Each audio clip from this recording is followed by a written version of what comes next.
I now recognize myself for 5 minutes for questions. It is no secret that Facebook allowed Russia to undermine and divide our country through divisive online ads.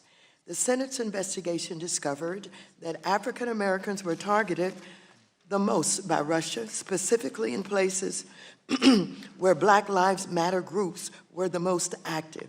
Despite all of your technological expertise, Russia and Iran are at it again for the upcoming election.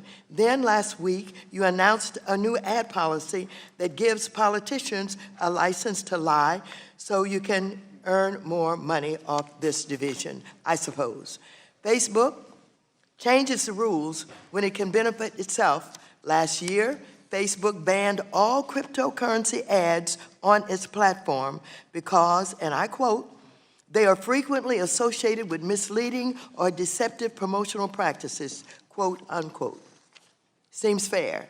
Then earlier this year, Facebook rolled back the cryptocurrency ad ban, bought a blockchain company, and announced its own cryptocurrency.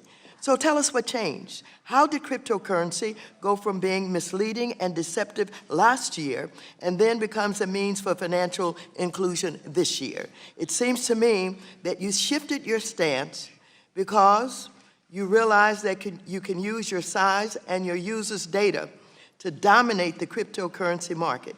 You change your policy when it benefits you. You reinstated cryptocurrency ads because you had plans to start your own cryptocurrency. So this brings me back to your new policy on political speech. My question to you is, how does this new policy benefit you? Because it seems that a policy that allows politicians to lie, mislead, and deceive would also allow Facebook to sell more ads to those politicians, thus making your company more money. But you can tell me, how does Facebook benefit? Chairwoman, thanks for those questions. I'd like to address all of the things that you mentioned in there.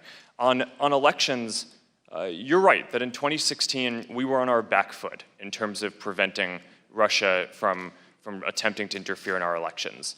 We've spent a lot of the last few years building systems that are more sophisticated than any other company has at this point, and frankly a lot of governments too, for defending against foreign interference.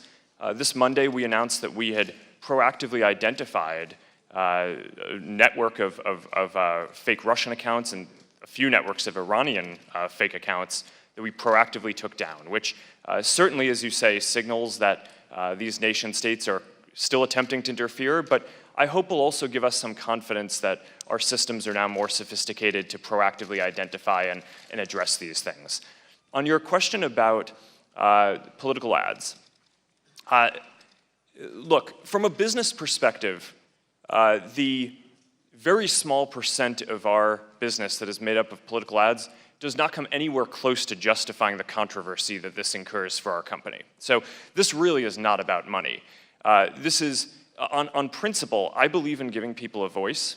I believe that ads can be an important part of voice. I think especially in the political process for challenger candidates and for local candidates or advocacy groups whose message might not otherwise be covered by the media, having ads can be an important way to inject your message into the political debate. Let me interrupt you for a minute. Are you telling me, I think as you said to me before, you plan on doing no fact checking on political ads? Chairwoman, our policy is that we do not fact check politicians' speech, and the reason for that is that we believe that in a democracy, it is important that people can see for themselves what politicians are saying. Political speech is some of the most scrutinized speech already in the world. Do you fact check on any ads at all? Yes. Describe what you fact check on. Well, Chairwoman, actually, thank you for the opportunity to clarify.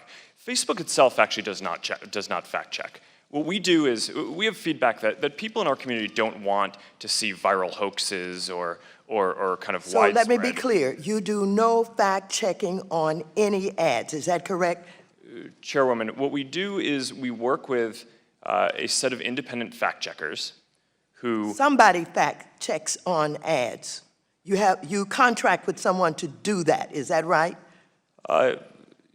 Chairwoman, yes. And tell me, who is it that they fact-checked on? Chairwoman, what we do is when content is getting a lot of distribution and is flagged by members of our community or by our technical systems, it can go into a queue to be reviewed by a set of independent fact checkers. They can't fact check everything, but the things that they get to, and if they mark something as false, then we All right, my issue a time label. has expired, and someone else will continue on this line of questioning.